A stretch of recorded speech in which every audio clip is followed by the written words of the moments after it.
Hey, so you're trying to build a model in SketchUp and you want to bring in a light fixture and from the components warehouse, set it up, make it look like a light fixture. We've been using Twilight to do our lighting, and typically that means putting lights in the ceiling and they light up around there, but you can't really get a great light fixture that looks like it's glowing. I want to show you a terrific trick that I just discovered. We are going to take a look at how we can use that trick in here inside SketchUp.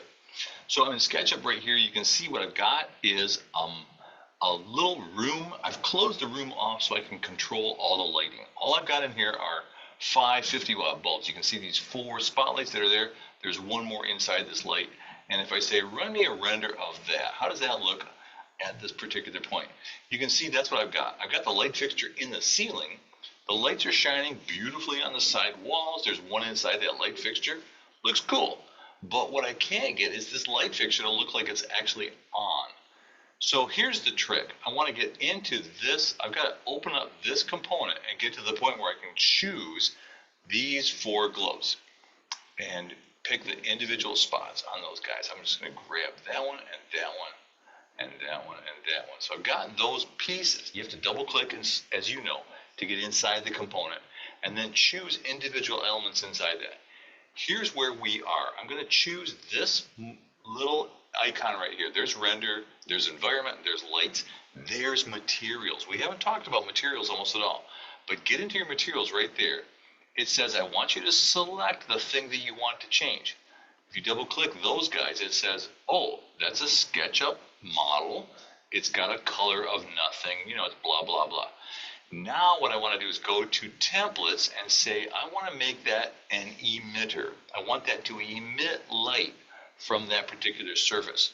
You can choose whatever you want, CFL, 60 watt, whatever. I'm actually going to make these about 25 or 30 watt light bulbs. You can make them 50 watts, whatever. And you can also change, of course, here, just like we did before, CFLs, LEDs, fluorescents, quart halogens.